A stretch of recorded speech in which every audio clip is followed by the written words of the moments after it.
just out of curiosity, I complete this. I believe I complete the proof of this one for the Bethe lattice. It is kind of surprisingly hard to find on the internet, so actually I wrote down it myself, but I believe this is a correct one, I guess. So basically, this cluster with the size S in the Bethe lattice is of course composed of some of the sites have a z-1 unoccupied site, which is automatically translated as one occupied neighbor. So we can actually rearrange all of the sites in the Bethe lattice in any cluster classified by this. So either it's a z-1 unoccupied site or one occupied site, and z-2 unoccupied site or two occupied site. And sites with the 0 unoccupied site means that z occupied site. This will correspond to this case. Yeah.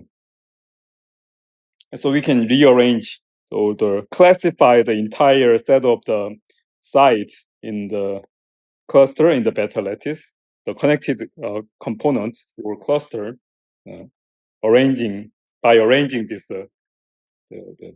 this kind of classification. Of course, the constraint here is because we are talking about the cluster with the size S. Of course, the constraint is that the total number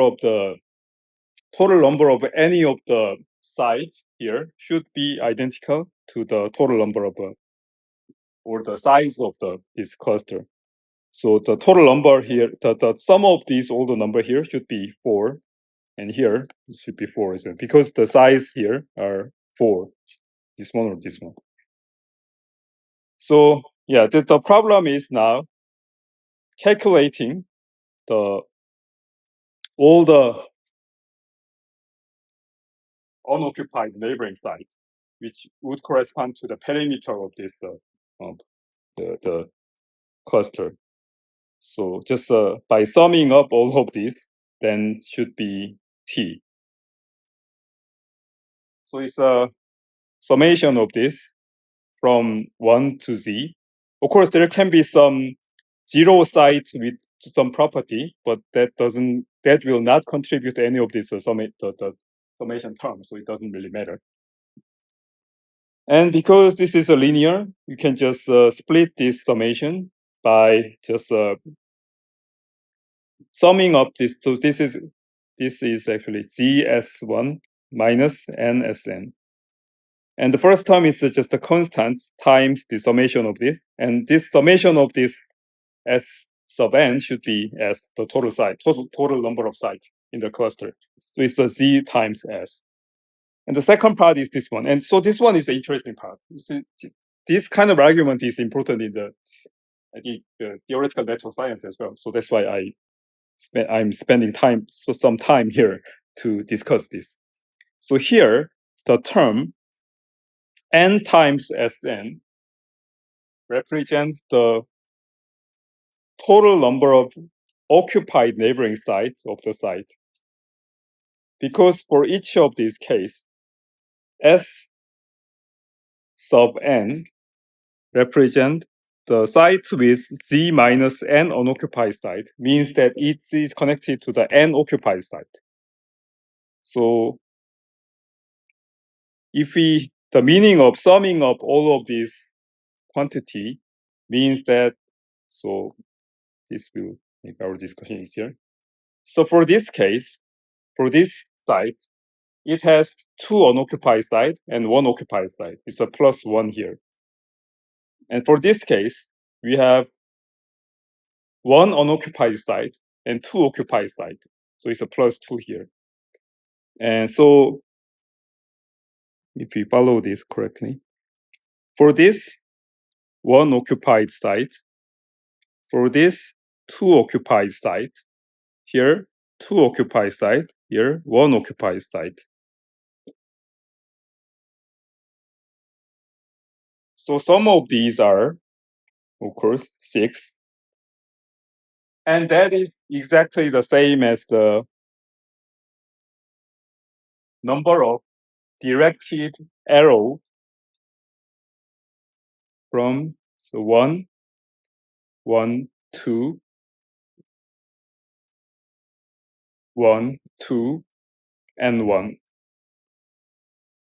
So the summation of these occupied sites is actually the same as the back and forth directed edges or arrow from here. So that means that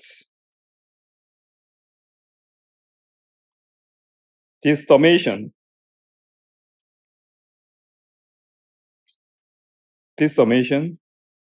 should correspond to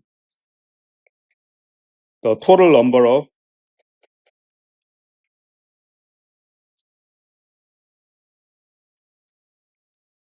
directed edges inside the cluster.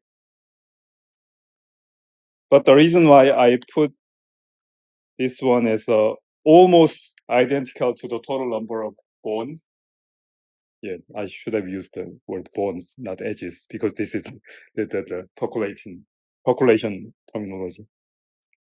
So almost identical to the total number of bonds, but for each bond here,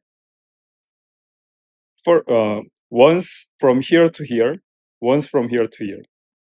So this one actually double count each of the bond. So actually this is the not really a total number of bonds, but twice the number of bonds. So that's why we, even if we have a 3 bond, if we don't consider any of the directional information, we will end up with 6 instead of 3. But there is a very important property in this kind of a Bethe lattice or any of the connected tree structure in network science language is that the total number of undirected edges in the connected tree structure composed of S vertices or node is S minus 1. So this becomes twice twice the S minus 1. So so this one is the Z times S, and this substituting part is the twice S minus 1. By combining this, you will get this. So that proves the whole situation. I don't know, maybe the authors just omit this because this is too straightforward, and perhaps there could be much simpler way to prove it, but this is my way of thinking as a network scientist. We're thinking about the number of edges and nodes, yeah, and the cluster. Yeah. So you can, hopefully this kind of argument can helpful to you.